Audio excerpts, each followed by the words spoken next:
Well, good evening again. You're on Street Talk.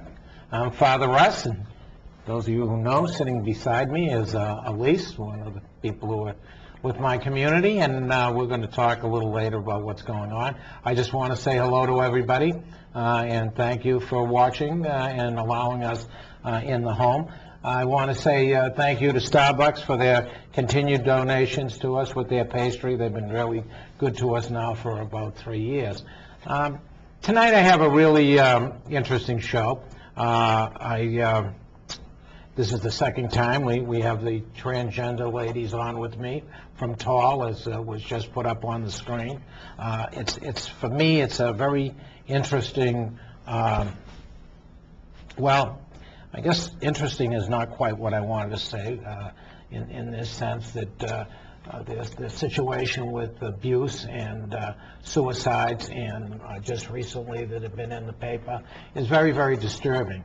And as I investigate the whole situation, it's really from a religious standpoint, very, very disheartening that our Christian community is so unresponsive to the needs of our brothers and sisters in Christ that need our support. So I want to read this poem that I found very interesting. I'm a person who is unemployed merely because of my gender identity. I am a person who lives within a heartbeat of homelessness. I am a person who might be reduced to prostitution to survive. I am a person most likely to commit suicide because I have no way to survive. I am a person living with despair of hopelessness. I am a person my family has abandoned and forgotten. I am a person my church tells me is damned. I am the person the military has asked me to, don't ask, don't tell. I am the person right-wingers think will molest women and children in their bathrooms. I am the person who has same values as other human beings.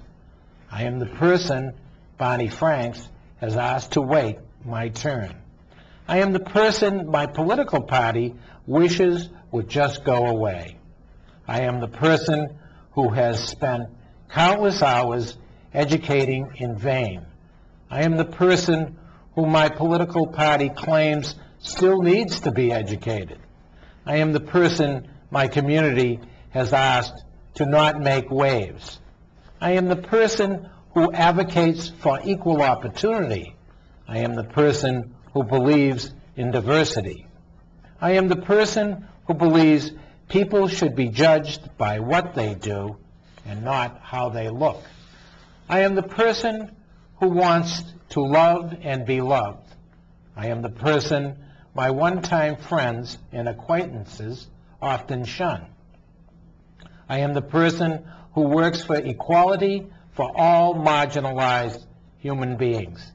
I am the person who abides by the principles of Martin Luther King, Jr. I am the person who trusts in the wisdom of Mahatma Gandhi. I am the person who finds solace in the love of the Great Spirit. I am the person who created to be free. I am the person who was endowed by my Creator to enjoy life, liberty, and the pursuit of happiness. I am the person whose potential should remain unlimited, yet has been marginalized. I am the person society has disenfranchised. I am the person who must work in stealth, lest I be fired. I am the person who has erected a wall around myself so as to keep my reality secret. I am the person other minorities have disinherited. I am the person elites within my community tend to disparage. I am the person who lives in your neighborhood. I am the person who attends your church. I am the person who works side by side with you wherever I am employed, if I am employed. I am your brother, sister, father, and mother. I Am Transgendered by Robbie Cohn. I thought that was a wonderful poem because I deal with, obviously, as an ex-prisoner, with marginalized, poor people, homeless, and the most abused, the hardest to climb and just live in society. I have several representatives sitting with me. Obviously, I have Elise beside me, across from me, Callie and Stacy. And tonight, this is a great poem. It's wonderful. It's wonderful, and it's, wow. It's moving. Yeah. It's accurate. Indeed. It's something that we all think about. All of those things are things we all think about, on a daily basis. What most affects you now? I mean, this is our second show that we're on. Those people out there who haven't seen, we had another show, and you're back, and I'm going to have you back a lot, and hopefully you're going to end up doing your own shows. Thank you. You founded T.a.L.L, a support group called T.a.L.L. That's Transitioning and Loving Life. The information should be on the screen periodically here, which was basically a group that the bunch of us, that we have one member that is not here, that was a founding member, put together just because there really wasn't much in the way of support groups in this area in southeastern Connecticut.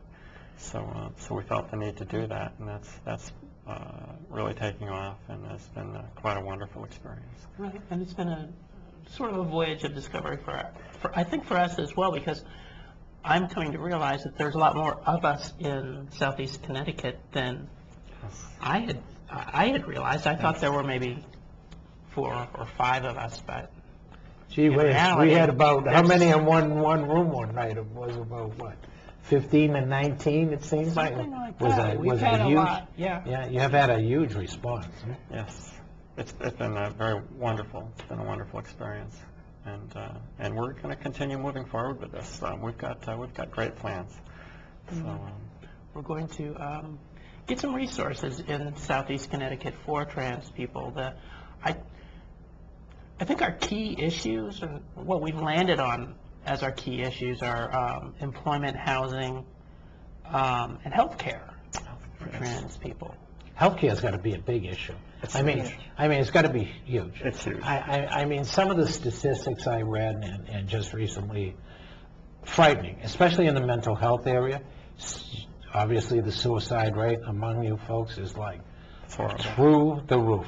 It's absolutely frightening. It is, and Elise has compiled some statistics, which maybe she'd like some to... information. The national rate for suicide among all people is 3 in 100,000 people do commit suicide. Transgender suicide rate is 31% successful in completing suicide. Over 50% of transgender people have their first attempt by the age of 20. And it's due to lack of support and direction as far as health care and even being shunned by family. Shunned by family, I would think that not understanding.